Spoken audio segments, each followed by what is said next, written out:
Hello and welcome to NDTV 24/7. I'm Rohit Wellington. Here are the headlines we are tracking at this hour.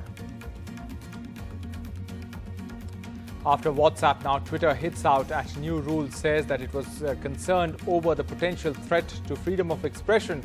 Centre says stop beating around the bush, comply with laws. Under severe criticism for its vaccine policy, the government attacks what it calls 7 myths on vaccines, says it is engaged with global manufacturers, but there is a limited supply. 153 cases of black fungus in one day in the national capital. Delhi says that black fungus has been notified under the Epidemic Diseases Act.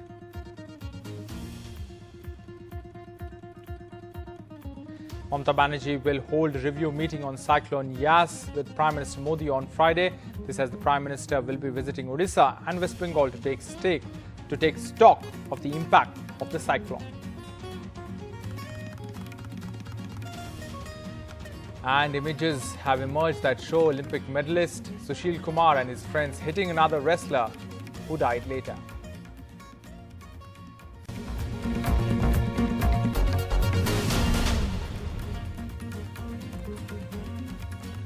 Hello and welcome to NDTV 24/7. I'm Rohit Wellington. Let's begin with our top story. Twitter on Thursday said that it was concerned about the potential threat to freedom of expression and core elements of the new digital rules. Hours later, the government retorted that the social media giant should stop beating around the bush and comply with the laws of the land instead of dictating terms to the world's largest democracy. There is now a full-blown war of words between the IT ministry and social media giants Facebook's WhatsApp and today Twitter. After telling WhatsApp not to be foolhardy, it's now told Twitter to stop beating around the bush and comply with the new IT rule. Twitter has hit out at what it calls intimidation tactics by the police. 3 days ago, the police raided its offices shortly after the government objected to Twitter labeling this tweet by the BJP spokesperson Sambit Patra as manipulated. Separately, the government is also putting pressure on social media platforms to comply with its controversial rules, which give officials a lot of power over how these firms handle content.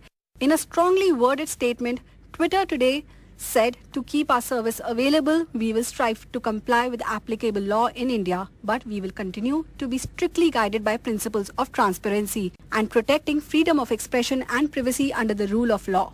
And referring to the new rules, Twitter says, we plan to advocate for changes to elements of these regulations that inhibit free, open public conversation. In response, the IT ministry says Twitter seeks to undermine India's legal system. The only instance of scuttling free speech on Twitter is Twitter itself. People's accounts are suspended and tweets deleted arbitrarily without recourse. Twitter is just a social media platform. It has no locus in dictating India's legal policy framework. The Delhi police too hit back at Twitter. They said prima facie statements are mendacious and designed to impede a lawful inquiry. Twitter investigated, arrived at a conclusion. It must share that information with the police. Facebook and Google had already said that they aim to comply with most of the guidelines. However, Sundar Pichai, Google's chief, spoke about what he called information regulation in India, underscoring that we always respect local laws in every country we operate in. A free and open internet is foundational. We are very clear about the values of a free and open internet. Facebook-owned WhatsApp has already gone to the court against the new rules. However, the government also said that it emphatically assures social media companies, including Twitter, that their representatives will always remain safe in India and there is no threat to their personal safety and security. Though the IT guidelines do have a compliance officer clause who is legally liable for the platform.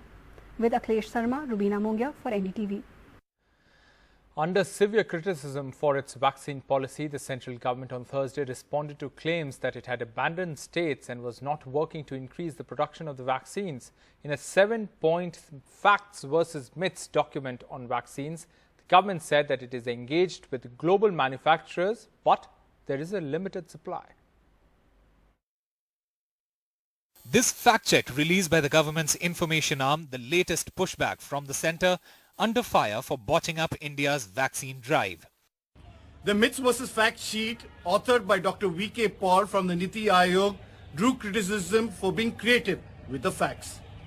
For instance, the government claimed that it had engaged with global manufacturers since 2020, while the facts suggest India only placed its first vaccine order in January 2021, nearly 7 months after the rest of the world had gotten into the act. The government also claimed it had eased entry of foreign vaccines into India, while in fact it only cleared approvals last month, by which time most of the global vaccine makers had little stocks to offer. Dr. Paul, however, claims, today we released some clarity on some of the aspects that are in the public domain, and I hope that will help clear the air about how the government has been making efforts in reaching out to foreign manufacturers.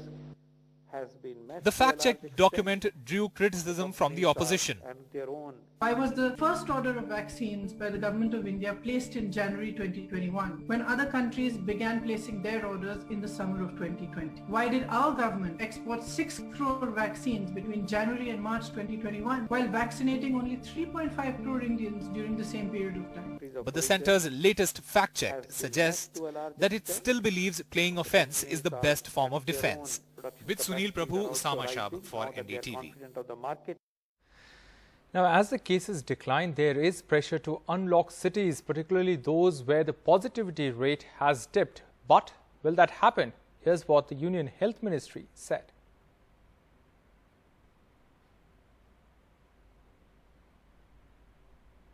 In addition to, of course, the other tools in operation, including testing and COVID-appropriate behavior and vaccination effort.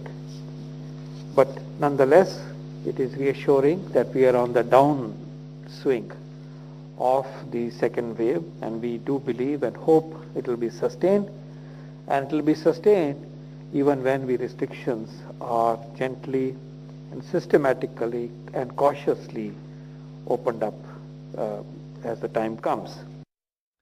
Meanwhile, the cabinet in Maharashtra met on Thursday to discuss the lockdown and restrictions in the state. The Chief Minister's office and then tweeted that saying that the restrictions will continue after the 1st of June. In 10 to 15 districts, the positivity rate is still high. That's what the Chief Minister's office tweeted. Therefore, the CM has given directions to ease restrictions of essentials in parts without lifting the lockdown from the 1st of June. Assam, meanwhile, has been able to check its positivity rate, but the deaths continue to remain high, 4 times higher than the first wave. Ratnadeep Chaudhary reports. While it seems Assam has been able to check to some extent the spread of the virus, the increasing number of deaths due to COVID in the state is a concern for even the government. Health Department officials tell us that there are 2 major factors here. One, the fact that many patients who turn critical during home isolation actually reach the hospital late. Also, this time, all the patients who are COVID positive and have died are counted in the death toll, irrespective of whether they had comorbidity or not. In the first wave of the pandemic, those patients who had comorbidity were not counted as COVID deaths. Crematoriums are reporting a rise in number of COVID deaths in Assam, and government data explains why. 1,623 people have died in a span of just 53 days from 1st of April to 23rd May. Mortality 1.08%. In the first wave, in one whole year beginning 31st March 2020, the death toll was 1,105. Mortality, one of the lowest in the country, just 0.51%. At Guwahati Medical College, that has Assam's biggest COVID treatment facility, doctors are fretting about a worrying trend of critical COVID patients reporting to hospitals in a late stage of infection and deaths within 2 days of admission. We analyze of 363 deaths. Out of that 363 deaths, 182 deaths is below 48 hours. And 131 death, 36% is below 24 hours. Assam's death toll is spiraling even in the districts. Worst hit Tinsukia, Dibrugarh, Kachar, Nagaon and Kamrup Metro, where Guwahati is situated. The spike, 23 people died of COVID on 1st May. On 25th May, the toll was 92, up 4 times. Public health experts say there is still hesitancy to get tested and go to hospitals. The state as a whole is showing a rising trend in the absolute number of deaths. People, for some reason or the other, find staying at home more comfortable than going to the hospitals. And this got aggravated when there was a lot of news spreading like wildfire that there were no beds in hospitals. Assam Chief Minister Himanta Biswa Sharma's new hospital protocol for COVID, the odd-hour management protocol that puts senior doctors on duty in the dead of the night from 11 p.m. to 5 a.m. has improved treatment management. But it is not clear if the strategy can reduce deaths. In Guwahati, with Nakul Rabha, Ratndeep Chaudhary for NDTV. The government is looking to mix and match vaccine doses on a trial basis, and there is no concern if, just in case, people are getting different doses. That's what the government's top advisor said on Thursday. This after a group of villagers in UP were accidentally administered a shot of Covishield and then a follow-up dose of Covaxin. पहली तो बात है कि protocol के हिसाब से हमें सजग रहना है कि ऐसे नहीं हो, because that is how it should be. लेकिन फिर भी अगर ऐसे हो भी गया है, सर्टेन कर लीजिए, उस व्यक्ति को बेसिकली नॉट टू वरी, क्योंकि अगर उस एंटीजन से इम्यूनिटी बनी, दूसरे से बनी, इतना कोई सिग्निफिकेंट इशू नहीं होना चाहिए. इस चीज को इनफैक्ट एक्टिवली ट्रायल के तौर पे देखा जा रहा है कि क्या ऐसे मिक्स मैच करें तो कोई इसमें फायदा है. Now, the government has stressed that it has scrapped local trials for well-established foreign vaccines to fast-track imports. Soon after Pfizer said that it is ready to offer 5 crore doses this year, but sought relaxations including indemnity from liability.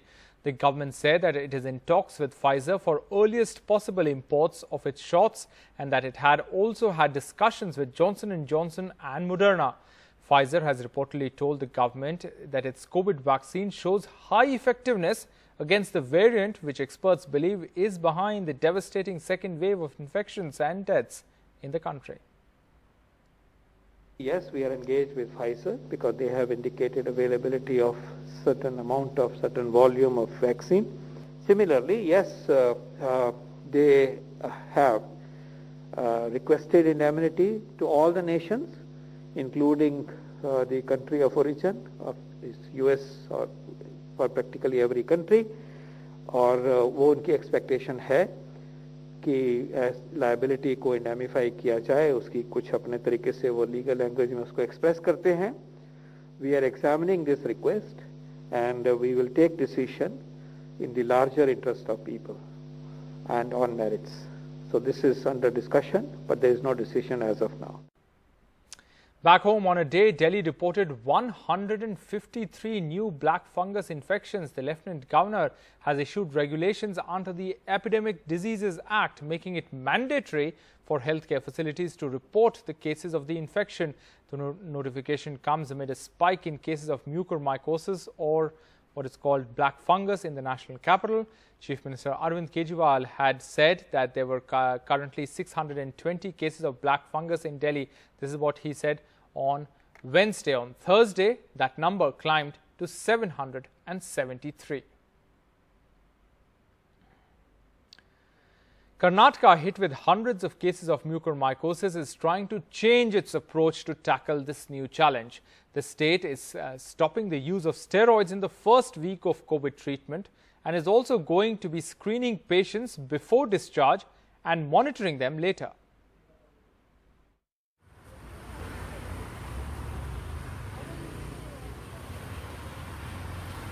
Karnataka is changing the way it is tackling mucormycosis with respect to patient treatment and post-COVID monitoring. Steroids are to be avoided in the first week of treatment of a COVID patient. Before discharge, recovered patients will be screened for the black fungus with an MRI scan if needed. District hospitals will follow up on discharged patients to check for symptoms through a dedicated post-COVID ward, where patients could come for checkups or through telemedicine consultation. With well over 400 confirmed cases in the state, the main drug for treatment, amphotericin B, is in high demand. Over 8,000 vials have been allocated to the state in the last week, and the government is also trying to source alternatives. following it up with already the people infected with the COVID-19 and ensuring the follow-up. The screening can happen in the initial levels. The alternative drugs are available even now. There are around 100 patients being treated for black fungus at the Bengaluru Medical College Hospital. Many more at other government and private hospitals. While we don't have to scare people about mucar and black fungus, we also need to create awareness to ensure what we have seen in our setups. Number one is they've all been COVID positive. Number two, at some point, a lot of them have been given steroids. The fourth is about 30 to 40% of them had given oxygen in some point. And lastly, none of them have been vaccinated. Another reminder that those who recover from COVID could still face serious health challenges and that these new challenges need modified approaches. With DM Kumar, Maya Sharma in Bengaluru for NDTV.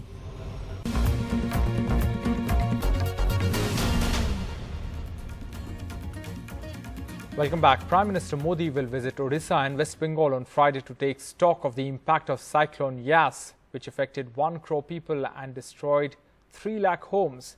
Chief Minister Mamata Banerjee of West Bengal will be meeting Prime Minister at Kalaikunda for a review meeting on the cyclone.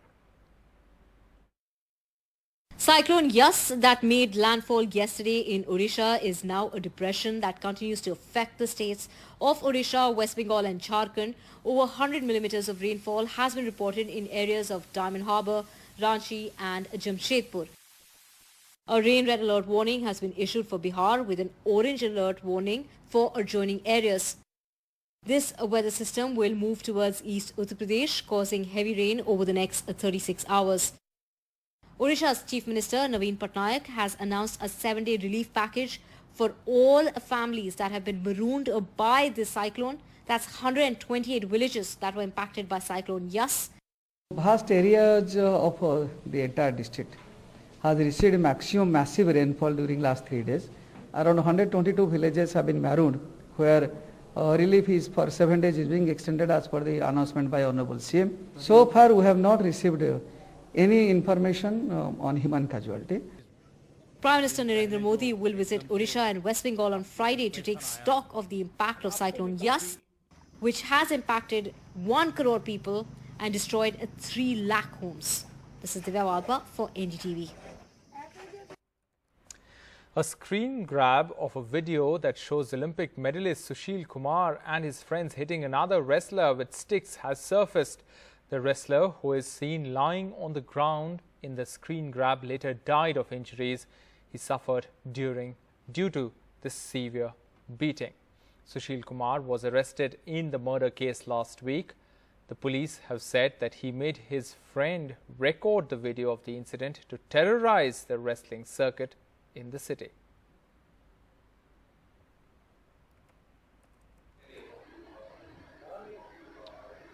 In some other news, 5 people have been arrested in an alleged rape case in Bengaluru. One of those arrested is a woman. A 22-year-old woman was allegedly tortured and gang raped about 6 days back. Let's go across to Nehal Kidwai for more on this. Nehal, what have the investigations revealed? So far, what police have told us that this lady who had come to Bangalore from one of the neighboring states of Karnataka almost 6 days back, since this heinous crime had taken place, and a video was recorded by one of the 5 accused who have been arrested. And later, one of the accused who had recorded this video had reportedly uploaded it on a porn site. From there, this video went viral, and this is how it became viral in northeastern part of our country. And from there, it was reported, and especially the Assam police had launched a manhunt to find out that who are responsible for this. Somehow through the artificial intelligence, they came to know that this video was circulated and uploaded from Bengaluru. The Bengaluru police was contacted, and within a short span, it seems Bengaluru police have arrested all these 5 accused, in which one woman is there, and her role when we contacted police, we were told that she had literally and physically forced the lady to take out her clothes. I'm talking about the victim. The victim's clothes were taken out by this lady, and later the brutality had taken place. So everything was captured and reportedly uploaded on a porn website, and from there police had come to know all the 5 accused have been secured, and the Additional Commissioner of Police Law and Order East, Murugan, is himself supervising the investigation. Now police have been waiting for the victim to come back to Bengaluru city so that the statement could be recorded in presence of a magistrate, and then more clarity will be there in this case. Nihal Kidwai there reporting from Bengaluru. A Congress MLA in Assam, his security officers and others came under intense gunfire in a forest in Jorhat district along the state border with Nagaland. Visuals of the attack show the MLA and the others running in the jungle as bullets whiz past them. The gunfire came from the Nagaland side of the state border, a senior police officer said. 3 reporters were also injured in the incident. That's what sources have said. Now, Assam Chief Minister Himanta Biswa Sarma has expressed concern over the incident and asked senior police officer GP Singh to go to the area and monitor the situation. India will use diplomatic channels to bring back Mehul Choksi from Dominica. That's what sources have said after a statement by Antigua's Prime Minister that the fugitive jeweler can be sent back directly after his capture. Sources in the Home Ministry said that India enjoys good ties with Dominica, pointing out that the government recently sent 1 lakh COVID vaccines free of cost to the tiny Caribbean island as part of its Vaccine Maitri initiative. Since Mehul Choksi entered Dominica illegally, it will be easy to deport him to India. That's what sources have said. Let's in fact listen in to what the Prime Minister of Antigua said. We have requested Prime Minister Skerritt and law enforcement in Dominica not to return him to Antigua, where he has legal and constitutional protection. In fact, we have requested specifically that he be detained and to allow law enforcement in India to make the necessary arrangements with the Dominican government to have Mr. Choksi returned directly to India. Well, that's a wrap on this bulletin from the entire team. Thanks for watching. Goodbye.